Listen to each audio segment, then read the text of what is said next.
ನಿನ್ಗೆ ಹೇಳ್ದೆ ಹೋಮ್ವರ್ಕ್ ಮಾಡ್ಕೊಳ್ಳೆ ಅಂತ. ಈ ದರಿದ್ರದವಳು ಬೌಲ್ ಕೊಡಿಸಿ ಆಟ ಆಡಕ್ಕೆ ಕಳಿಸಿ ಇಷ್ಟೆಲ್ಲ ರಾಧ ಅಂತ ಮಾಡ್ಬಿಟ್ಲು. ಅಪ್ಪಿ ತಪ್ಪಿ ಏನಾದ್ರೂ ಇವಾಗ ಹೆಚ್ಚು ಕಡಿಮೆ ಆಗಿದ್ರೆ ಸೊಸೆ ಸೊಸೆ ಅಂತ ತಲೆ ಮೇಲೆ ಕೂರಿಸ್ತೇವಪ್ಪ. ಈಗ ನೋಡು ನನ್ನ ಮಗಳ ತಲೆ ಹೋಗೋ ಪರಿಸ್ಥಿತಿ ಬಂದಿತ್ತು. ಇದಕ್ಕೇನು ಹೇಳ್ತೀಯ? ಲೇ ಧನು, ಯಾಕೆ ಹಾಗೆ ಮಾತಾಡ್ತೀಯಾ? ಶ್ರಾವಣಿ ಅವ್ರು ಬಾಲ್ ಕೊಡ್ಸಕ್ಕೂ ಮಗು ಮೇಲತ್ತಕ್ಕೂ ಏನು ಸಂಬಂಧ? ಯಾವಾಗಲೂ ಹಂಗ್ಸ್ಕೊಂಡೇ ಮಾತಾಡ್ತೀಯಲ್ಲ ನೀನು. ಹೌದಪ್ಪ, ನಾನು ಹಾಗೆ ಅಪ್ಪಿ ತಪ್ಪಿ ಇವತ್ತು ನನ್ನ ಮಗುಗೆ ಏನಾದ್ರೂ ಆಗಿದ್ರೆ ನಾನು ಯಾರನ್ನು ಸುಮ್ಮನೆ ಬಿಡ್ತಾ ಇರ್ಲಿಲ್ಲ. ಲೇ ಕತ್ತೆ, ನಡಿಯ ಒಳಗೆ, ಆಟ ಆಡಕ್ ಹೋಗ್ಬೇಡ ಅಂತ ನಾನು ಹೇಳಿದೆ ತಾನೆ. ಏಯ್ ನಡಿಯ ಮನೆಗೆ, ನಡಿಯ.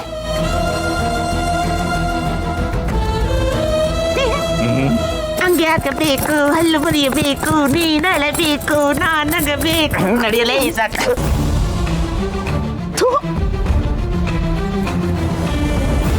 ಮೇಡಮ್, ಇವ್ರ ಮಾತಿಗೆಲ್ಲ ತಲೆ ಕೆಡಿಸ್ಕೊಬೇಡಿ, ಬೇಜಾರು ಮಾಡ್ಕೊಂಬೇಡಿ. ಬನ್ನಿ ಮೇಡಮ್, ಬನ್ನಿ.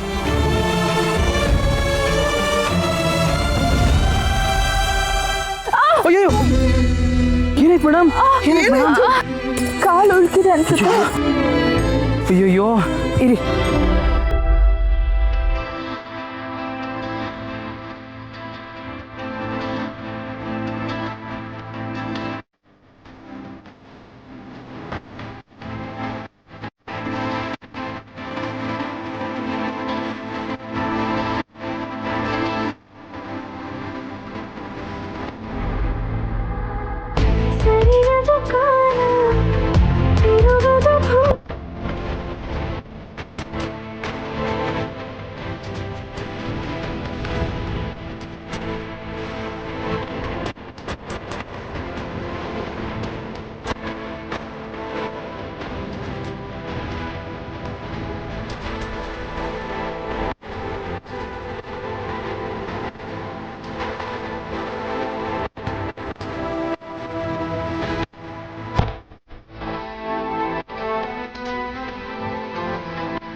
ಒಂದು ನಿಮಿಷ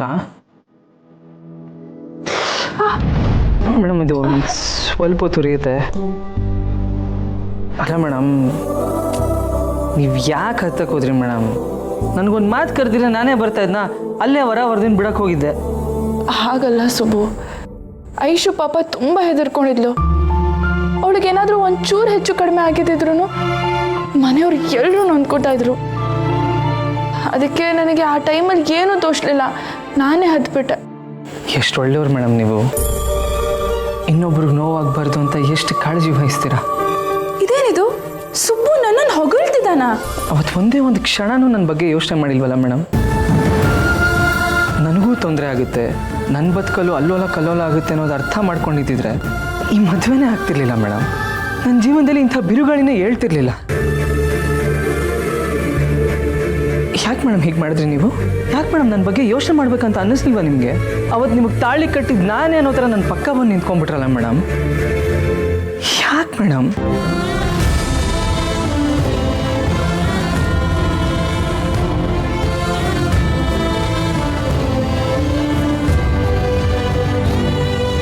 ಸುಬ್ಬು, ಏನು ನಿನ್ನ ಪ್ರಾಬ್ಲಮ್ಮು? ನಿನಗೆ ಮಾತಾಡೋಕೆ ಬೇರೆ ಯಾವ ಟಾಪಿಕ್ಕು ಇಲ್ವಾ? ಅಲ್ಲ ಸುಬ್ಬು, ಅಂಥದ್ದು ಏನು ಚೇಂಜ್ ಆಯಿತು ಹೇಳು ನಿನ್ನ ಲೈಫಲ್ಲಿ? ಹಾಂ, ಅಂಥದ್ದು ಏನು ಆಗ್ಬಾರ್ದು ನಡೀತು? ಅಲ್ಲ, ನಿಮ್ಮಮ್ಮ ನಿನ್ನ ಹತ್ರ ಮಾತಾಡ್ತಾ ಇರಲಿಲ್ಲ, ಈಗ ಮಾತಾಡ್ತಿದ್ದಾರೆ ತಾನೆ. ನಿನ್ನ ತಂಗಿ ಮದುವೆ ನಿಂತು ಹೋಗಿತ್ತು, ಈಗ ಅವಳು ಮದುವೆ ಆಗಿ ಗಂಡನ ಮನೇಲಿ ಚೆನ್ನಾಗೇ ಇದ್ದಾಳೆ ತಾನೆ. ನಿಮ್ಮ ಯಜಮಾನ್ರು ನಿನ್ನ ಮೇಲೆ ಸಿಟ್ಟು ಮಾಡ್ಕೊಂಡಿದ್ರು, ಆದರೆ ಈಗ ಅವರೇ ನಿನ್ನ ಮನೆಗೆ ಕರೆದು ನಿನಗೆ ಸತ್ಕಾರ ಮಾಡಿದ್ರು ತಾನೆ. ಮೊದಲಿನ ಹಾಗೆ ಕೆಲಸನೂ ಕೊಟ್ಟಿದ್ದಾರೆ ತಾನೆ. ಇಷ್ಟೆಲ್ಲ ಆದ್ಮೇಲೂ ನಾನೇನೋ ನಿನ್ನ ಲೈಫಿಗೆ ಬಂದು ನಿನ್ನ ಲೈಫ್ ಹಾಳು ಮಾಡಿದ್ದೀನಿ ಅನ್ನೋ ಥರ ಮಾತಾಡ್ತಿದ್ಯಲ್ಲ, ಯಾಕೆ ಸುಬ್ಬು? ಹಾಗೆ ನೋಡೋಕೆ ಹೋದ್ರೆ ನಿನ್ನ ಲೈಫ್ ಏನೂ ಬದಲಾಗಿಲ್ಲ, ಬದಲಾಗಿರೋದು ನನ್ನ ಲೈಫು. ಅಲ್ಲ, ಸುಮ್ಮನೆ ಇದ್ದೀನಿ ಅಂತ ನಿನ್ನ ಬಾಯಿಗೆ ಬಂದಾಗೆಲ್ಲ ಮಾತಾಡ್ತೀಯಾ? ಇವತ್ತು ಹಬ್ಬದ ದಿನ ಅಲ್ವಾ, ಎಲ್ರಿಗೋಸ್ಕರ ಅಡುಗೆ ಮಾಡಿದ್ದೀನಿ, ಎಲ್ರಿಗೂ ಊಟ ಬಡಿಸಿದ್ದೀನಿ, ಎಲ್ಲರೂ ಊಟ ಮಾಡಿದ್ದಾರೆ, ನೀನು ಊಟ ಮಾಡಿದೆ. ಆದರೆ ನೀನು ಒಂದು ಮಾತಾದರೂ ಕೇಳಿದ್ಯಾ ನೀವು ಊಟ ಮಾಡಿದ್ರಾ ಅಂತ? ಅಯ್ಯೋ ನೀವು ಊಟ ಮಾಡಿಲ್ವಾ ಮೇಡಮ್? ಬನ್ನಿ ಮೇಡಮ್, ಫಸ್ಟ್ ಊಟ ಮಾಡಿ ಬನ್ನಿ. ಹೆಂಗ್ ಮಾಡ್ಲಿ ಸುಬ್ಬು? ಕೈ ಗಾಯ ಆಗಿಲ್ವಾ ನನಗೆ? ಹ? ಬೇರೆದೆಲ್ಲ ಅರ್ಥ ಆಗುತ್ತೆ ನಿನಗೆ, ಆದ್ರೆ ಇಂಥ ಸೂಕ್ಷ್ಮ ಎಲ್ಲ ಅರ್ಥ ಆಗಲ್ಲ ಅಲ್ವಾ? ಪರವಾಗಿಲ್ಲ ಬಿಡು, ನನಗೆ ಎಷ್ಟೇ ನೋವಾದ್ರೂ ಅದನ್ನ ನಾನೇ ಅನುಭವಿಸ್ತೀನಿ. ನನ್ನ ಕೈ ಉರಿದ್ರೂ ಪರವಾಗಿಲ್ಲ, ನಾನು ಹಂಗೆ ಊಟ ಮಾಡ್ತೀನಿ. ಮೇಡಮ್, ನಾನು ಅನ್ನ ಸಾರು ಕಲ್ಸ್ಕೊಡ್ತೀನಿ, ಸ್ಪೂನಲ್ಲಿ ತಿನ್ನಿ ಮೇಡಮ್. ಸ್ಪೂನಲ್ಲಿ ತಿನ್ನೋದಾ? ಅಲ್ಲ, ಈ ಕೈಯಿಂದಾನೇ ನಾನು ಎಣ್ಣೆ ಹಚ್ಚಿದ್ದೀನಿ, ಮಸಾಜ್ ಮಾಡಿದ್ದೀನಿ, ನೀನು ಹಾಯಾಗೋಗಿ ಸ್ನಾನ ಮಾಡ್ಕೊಂಡೆಲ್ಲ ಬಂದಿದ್ಯಾ? ಈ ಕೈಗಳಿಂದ ನಾನು ಅಡುಗೆ ಮಾಡಿದ್ದೀನಿ, ಎಷ್ಟೊಂದು ಕೆಲಸಗಳು ಮಾಡಿದ್ದೀನಿ. ಈಗ ಈ ಕೈ ಗಾಯ ಆಗಿರುವಾಗ ಸ್ಪೂನಲ್ಲಿ ತಿನ್ನು ಅಂತ ಹೇಳ್ತಿದ್ಯಾ ನೀನು? ಅದೆಲ್ಲ ನನಗೆ ಗೊತ್ತಿಲ್ಲ. ನನ್ನ ಕೈ ಸರಿಯಾಗೋವರೆಗೂ ನೀನೇ ನನಗೆ ತಿನ್ನಿಸ್ಬೇಕು. ಮೇಡಮ್, ನಾನಾ? ಹೌದು, ನೀನೇ. ಮೇಡಮ್, ನಾನು ನಿಮಗೆ ಅನ್ನ ಸಾರು ಹಾಕಿ ಕಲ್ಸ್ಕೊಡ್ತೀನಿ, ಸ್ಪೂನಲ್ಲಿ ತಿನ್ಬಿಡಿ. ಆಗಲ್ಲ ಸುಬ್ಬು, ನೀನೇ ನನಗೆ ತಿನ್ನಿಸ್ಬೇಕು, ಇಲ್ಲಾಂದ್ರೆ ನಾನು ತಿನ್ನೋದೇ ಇಲ್ಲ. ಹೋಗು.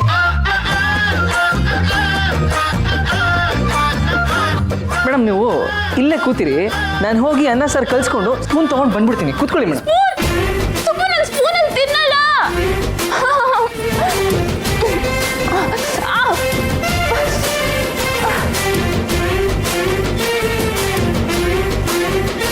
ಹಸ್ವಾಗ್ತಿದೆ ಸುಬ್ಬು, ಊಟ ತಿನ್ಸು.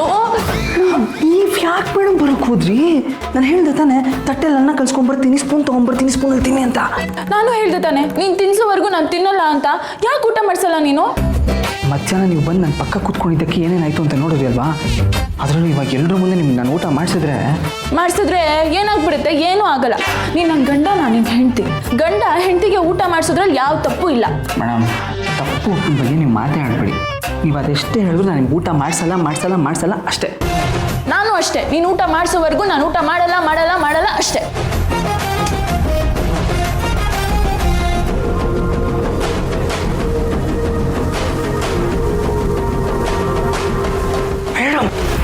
ಬನ್ರಿ ಇಲ್ಲಿ. ಏನೇ? ಅಯ್ಯೋ, ಶ್ರಾವಣಿ ಅಮ್ಮನ ಮೇಲೆ ಸುಬ್ರಹ್ಮಣ್ಯ ಸಿಟ್ಟು ಮಾಡ್ಕೊಂಡಿದ್ದಾನೆ ಅಂತ ಕಾಣಿಸುತ್ತೆ. ಏನೋ ಸಿಟ್ಟು ಮಾಡ್ಕೊಂಡಿದ್ದಾನ? ಯಾಕೆ? ಗಂಡ ಹೆಂಡ್ತಿರ ಮಧ್ಯೆ ಏನೇನು ನಡೀತೋ ಯಾರಿಗ್ ಗೊತ್ತು. ಅದೇ ಮಗುನ ಕಾಪಾಡೋದಕ್ಕೆ ಶ್ರಾವಣಿ ಅಮ್ಮ ಮೇಲತ್ತಿ ಇಳಿವಾಗ ಬಿದ್ದು ಏಟ್ ಮಾಡ್ಕೊಂಡ್ರಲ್ಲ, ಅದಕ್ಕೆ ಮುನ್ಸ್ಕೊಂಡಿರ್ಬೇಕು. ಅಲ್ಲ ಕಣೆ, ನಮ್ಮ ಶ್ರಾವಣ್ಯಮ್ಮ ಅವ್ರು ಮಾಡೋದೆಲ್ಲ ಒಳ್ಳೆ ಕೆಲಸನೇ. ಆದ್ರೆ ನೋಡೋರ ಕಣ್ಣಿಗೆ ಏನೋ ಅವಂತರ ಮಾಡಿಬಿಟ್ರು ಅಂತ ಅನಿಸುತ್ತೆ. ಮಗು ಕಾಪಾಡಿದ್ದಕ್ಕೆ ಒಂದು ಕಡೆ ಧನಲಕ್ಷ್ಮಿ ಹಂಗ್ಸ್ ಮಾತಾಡ್ತಾಳೆ, ಇದ್ ಕಡೆ ಸುಬ್ಬುನು ಹೀಗೆ ಮಾಡಿದ್ರೆ ಹೇಗೆ? ಆ ಧನಲಕ್ಷ್ಮಿಗೆ ಮಗುನ ಕಾಪಾಡಿದಿರೋ ಅನ್ನೋ ಪರಿಜ್ಞಾನನೇ ಇಲ್ಲ ಕಣೆ. ಪಾಲ್ ಕೊಡಿಸಿದಕ್ಕೆ ಬೈತಾಳಲ್ಲ. ಶ್ರಾವಣಿ ಅಮ್ಮನ ಮೇಲೆ ತನಗೆ ಸಿಟ್ಟಿರೋದಕ್ಕೆ ಅವ್ರು ಏನೇ ಮಾಡಿದ್ರು ಇವಳಿಗೆ ತಪ್ಪಾಗೆ ಕಾಣಿಸುತ್ತೆ. ಇದರಲ್ಲಿ ನಂದು ತಪ್ಪಿದೆ. ಆಯ್ತು ಕಣೆ, ಈಗ ನಾನೇನು ಮಾಡಬೇಕು ಅದನ್ನ ಹೇಳು. ಅದೇ ಕಣ್ರಿ, ಶ್ರಾವಣಿ ಅಮ್ಮನಿಗೆ ಕೈ ಏಟಾಗಿದೆ, ಊಟ ಮಾಡೋಕ್ಕಾಗ್ತಿಲ್ಲ. ಇವನು ಸಿಟ್ಟು ಮಾಡ್ಕೊಂಡಿದ್ದಾನಲ್ಲ, ಅದಕ್ಕೆ ಅವ್ರಿಗೆ ತಿನ್ನಿಸ್ತಾ ಇಲ್ಲ. ಹೇಗಾದ್ರೂ ಮಾಡಿ ಶ್ರಾವಣಿ ಅಮ್ಮನಿಗೆ ಸುಬ್ರಹ್ಮಣ್ಯನೇ ಊಟ ಮಾಡಿಸೋ ಹಾಗೆ ಮಾಡ್ರಿ. ಅಷ್ಟೇ ತಾನೇ? ಸುಬ್ಬನೇ ಮನೆಯವ್ರ ಮುಂದೆ ಊಟ ಮಾಡಿಸೋ ಹಾಗೆ ನಾನು ಮಾಡ್ತೀನಿ ನೋಡು. ಹೌದಾ? ಹೇಗಿರಿ? ಹೇಳ್ತೀನಿ ಕಣೆ. ಅಯ್ಯೋ ಹೇಳ್ರಿ. ಹೇಳ್ತೀನಿ ಬಾರ. ಅಯ್ಯೋ ರೀ, ನೀವೇನು ಹೇಳ್ಬೇಡಿ, ಬರೀ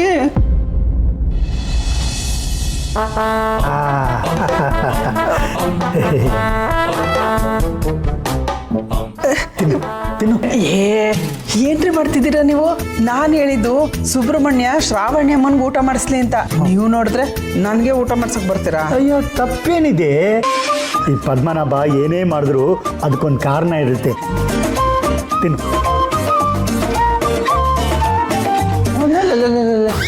ಮಾವ, ಏನು ನೀವು ಊಟ ಮಾಡಿಸ್ತಾ ಇದ್ದೀರಾ? ಅದೇ ನಿಮ್ಮ ಕೈಗೇನಾಯ್ತು? ಗೋರಂಟಿ ಹಾಕೊಂಡಿದ್ದೀನಿ. ಗೋರಂಟಿ?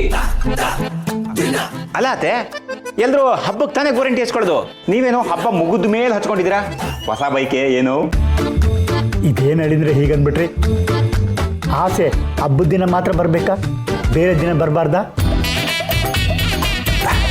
ಮನಸ್ಸಿಗೆ ಯಾವಾಗ ಆಸೆ ಬರುತ್ತೋ ಆಗಲೇ ಈಡೇರಿಸ್ಕೊಂಡ್ಬಿಡ್ಬೇಕು. ಆಗಲೇ ನೆಮ್ಮದಿ, ಸಂತೋಷ, ತೃಪ್ತಿ ಸಿಗೋದು. ಇಲ್ಲಿ ಅದು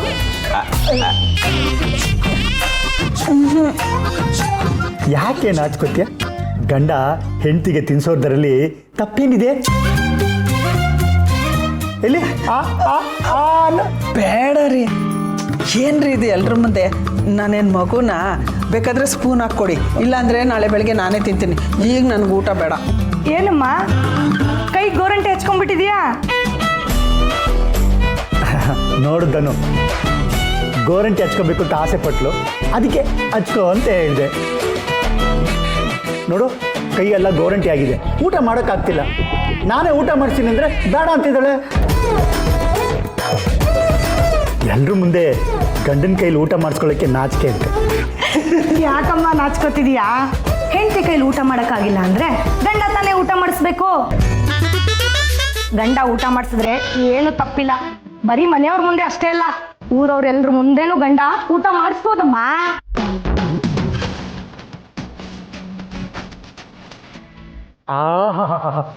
ಎಂಥ ಮಾತು ಹೇಳ್ದಮ್ಮ, ಚಿನ್ನದಂಥ ಮಾತು. ಇನ್ನೊಂದ್ಸಲ ಹೇಳು ನಿಮ್ಮಮ್ಮನಿಗೆ.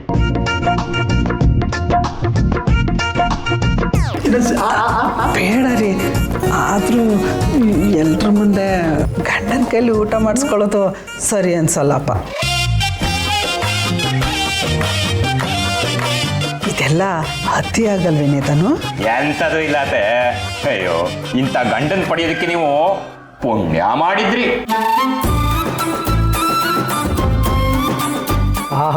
ಏನ್ರೆ ಎಂಥ ಮಾತು ಹೇಳಿದ್ರಿ, ಇದೆಲ್ಲೋ ಮಾತು.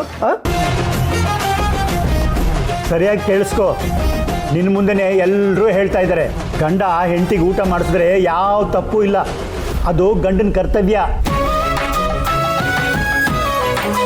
ಅರ್ಥ ಆಯ್ತಾ? ಈಗಲಾದ್ರು ಆನು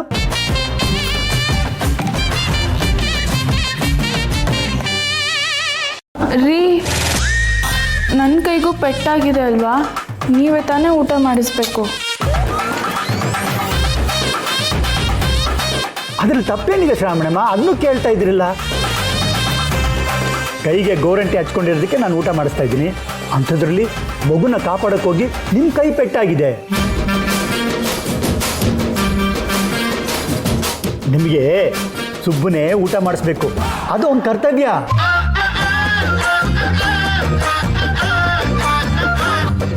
ಏನು ಮಗನೇ, ಯಾಕೋ ಶ್ರಾವಣಿಯಮ್ಮವ್ರಿಗೆ ಊಟ ಮಾಡಿಸಲ್ವನ? ಅಪ್ಪ, ಎಲ್ಲರೂ ಮುಂದೆ ನಾನು ತಪ್ಪೇನು? ಮನೆಯವರೆಲ್ಲ ಹೇಳ್ತಿಲ್ವನು?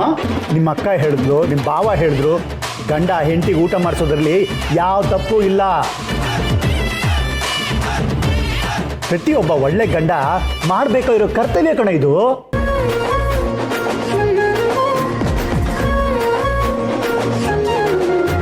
ಹೋಗೋ ಊಟ ಮಾಡಿಸೋ. ಏನು ಮುಖ ನೋಡ್ತಿದ್ಯಾ ವಿಶಾಲು? ಹೇಳೆ. ಧನಮ್ಮ, ಊಟ ತಂದ್ಕೊಡಮ್ಮ.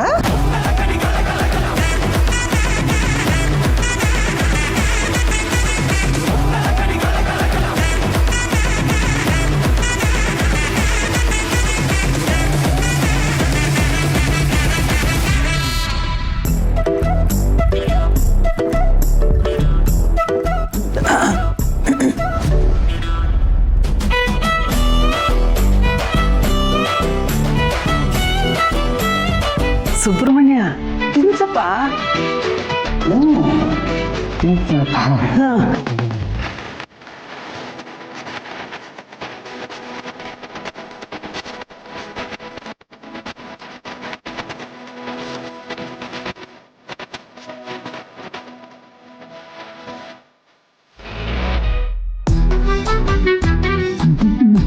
ನನ್ನ ಗಂಡ ಎಷ್ಟು ಬುದ್ಧಿವಂತ ಅಂತ ನನಗೆ ಗೊತ್ತೇ ಇರಲಿಲ್ಲ.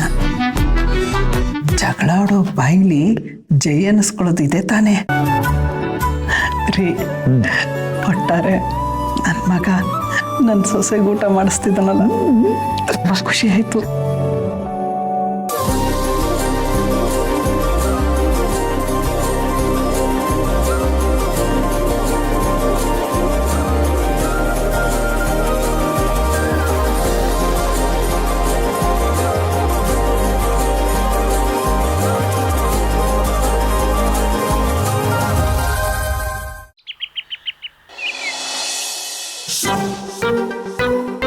ಆಹಾರ ಪ್ರಿಯರ ತಾಣ ಬಾಳೆ ಎಲೆ ಊಟ. ಆಹಾ, ಶ್ರಾವಣಿಯಮ್ಮರೇ, ನಿಮ್ಮಿಬ್ಬರಿಗೂ ಕೊರಿಯರ್ ಬಂದಿದೆ.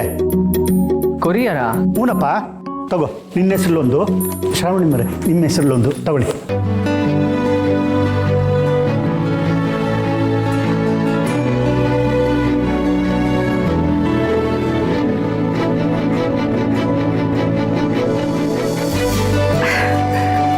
ಮಾವ, ಇದು ನಮ್ಮಿಬ್ರನ್ನ ಹನಿಮೂನು ಕಳಿಸ್ಬೇಕು ಅಂತ ಅಜ್ಜಿ ಹನಿಮೂನ್ ಪ್ಯಾಕೇಜ್ ಬುಕ್ ಮಾಡಿ ಟಿಕೆಟ್ಸ್ ಕಳಿಸಿದ್ದಾರೆ.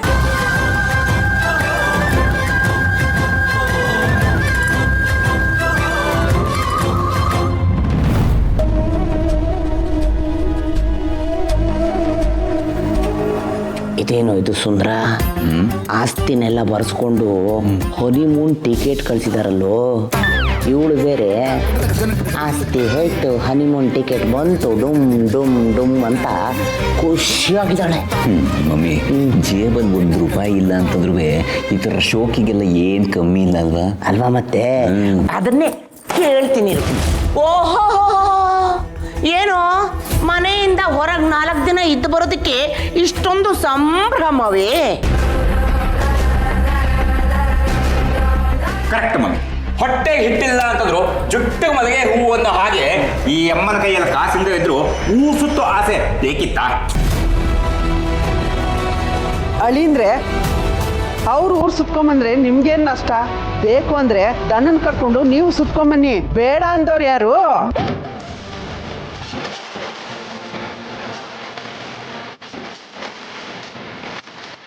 ಸಿಕ್ಕಾಕೊಂಡ್ಲು. ಶ್ರಾವಣಿ ಅಮ್ಮವ್ರಿಗೆ ಸಪೋರ್ಟ್ ಮಾಡಿ ಸಿಕ್ಕಾಕೊಂಡ್ಲು. ಅತ್ತೆ, ನೀವು ನನ್ನ ಪರವಾಗಿ ಮಾತಾಡ್ತಿದ್ದೀರಾ?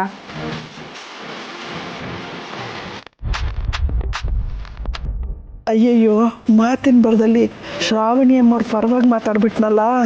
ಸದ್ಯ ದನ ಇಲ್ಲಿಲ್ಲ, ಇದ್ದಿದ್ರೆ ಆಕಾಶ ಭೂಮಿ ಎರಡು ಒಂದು ಮಾಡ್ಬಿಡ್ತಿದ್ಲು. ಅದೇ ಏನಂದ್ರಿ ನೀವು? ಅದು ಅಯ್ಯೋ, ಯಾರು ಎಲ್ಲರೂ ಹೋಗ್ಲಿ, ನಮ್ಗೆ ಯಾಕಪ್ಪ ಅಂತ ಹೇಳಕ್ ಬಂದೆ ಅಷ್ಟೇ. ಓ, ಹಾಗಂದ್ರು. ಮಮ್ಮಿ, ಅತ್ತೆ ಇತ್ತೀಚೆಗೆ ಯಾಕೋ ಶ್ರಾವಣಿ ಕಡೆ ವಾಲ್ತಿದ್ದಾರೆ ಅಂತ ಅನಿಸ್ತಾ ಇದೆ. ನನಗೂ ಹಂಗೆ ಅನಿಸ್ತಿದೆ. ಸುಬ್ರಹ್ಮಣ್ಯ, ಯಜಮಾನ್ರು ಮನೆ ಕರೆದಿದ್ರಲ್ಲ, ಇದೇ ವಿಷಯಕ್ಕೇನಪ್ಪ? ಹೂನಮ್ಮ, ಬರೀ ಇಷ್ಟು ಮಾತ್ರ ಅಲ್ಲ, ಅವರೇ ಮನೆಗೆ ಕರೆದು ತಾತನ ಆಸ್ತಿ ಎಲ್ಲ ನನ್ನ ಹೆಸರಿಗೆ ರಿಜಿಸ್ಟರ್ ಆಗ್ತಿದೆಯಲ್ಲ, ಅದನ್ನ ಈಗಲೇ ಮನೆಯವ್ರು ಹೇಳೋದು ಬೇಡ.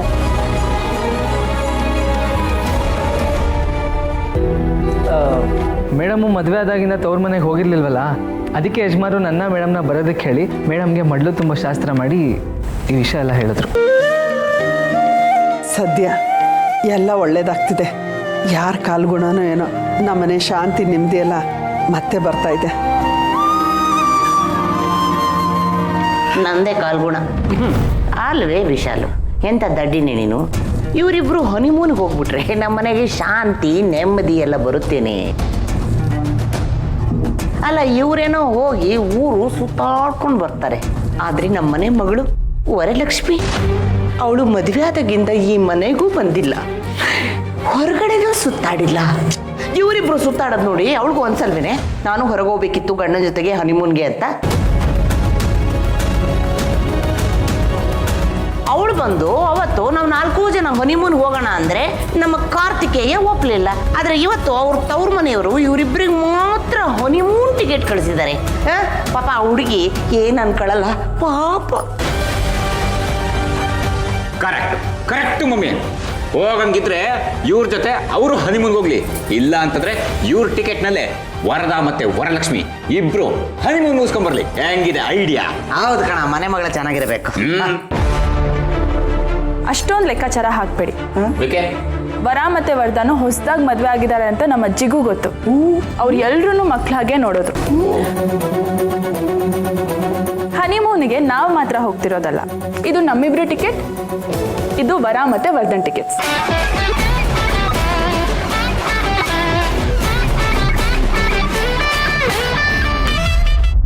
ದೊಡ್ಡಮ್ಮವ್ರದ್ದು ಯಜಮಾನ್ರದ್ದು ದೊಡ್ಡ ಗುಣ. ಅವರು ಯಾವತ್ತೂ ಯಾರಿಗೂ ಭೇದ ಭಾವ ಮಾಡಿದವರೇ ಅಲ್ಲ. ಈ ಮನೆನ ತನ್ನ ಮನೆ ಅಂತ ಅಂದ್ಕೊಂಡವರು, ಈ ಮನೆ ಮಕ್ಕಳನ್ನ ತನ್ನ ಮನೆ ಮಕ್ಕಳ ಥರ ಕಂಡವರು. ಸುಬ್ಬು, ಶ್ರಾವಣಿಯಮ್ಮ, ವರದನ್ನ ವರಲಕ್ಷ್ಮಿನ ಕರ್ಕೊಂಡು ಖುಷಿಯಾಗಿ ಹೋಗಿ ಬನ್ನಿ. ಅನಂತ ಶಯನ ಪದ್ಮನಾಭ, ಮನಿ ಇಲ್ಲದೆ ಹನಿಮೂನಿಗೆ ಹೋಗಕ್ಕಾಗತ್ತೆ? ಇವ್ರು 4 ಜನ ಹನಿಮೂನ್ ಮುಗಿಸ್ಕೊಂಡು ಬರೋದ್ರಲ್ಲಿ ನಾವು ಈ ಮನೆ ಮಾರ್ಕೋಬೇಕಾಗತ್ತೆ. ಸಾಧ್ಯ ಇಲ್ಲ ಬಿಡು ಮಮ್ಮಿ. ಯಾಕಲೆ? ಇದು ಬಾಡಿಗೆ ಮನೆ. ಬಾಯಿ ಅಲ್ವೇ ವಿಶಾಲು, ನೀನಾದರೂ ಹೇಳೆ ಹನಿಮೂನಿಗೆ ಹೋಗೋದು ಬೇಡ ಅಂತ. ನೋಡು, ಯಾರೇ ಟಿಕೆಟ್ ಬುಕ್ ಮಾಡಿಸಿರ್ಲಿ, ಯಾರು ಏನೇ ಮಾಡಿದ್ರು ಖರ್ಚಾಗೋದು ನಮ್ಮ ಕಾರ್ತಿಕೇಯನ ದುಡ್ಡು ಅಷ್ಟೇ ಅಲ್ವೇನಿ? ನಾನು ಯಾರಿಗೂ ಏನು ಹೇಳಲ್ಲ. ಮಕ್ಳಿಗೆ ಹೆಂಗೆ ಬೇಕೋ ಹಂಗೆ ಮಾಡ್ಕೊಳ್ಳಿ. ನನ್ಗೆ ಯಾಕೆ ಬೇಕು ಬೇರೆಯವ್ರ ವಿಷಯ?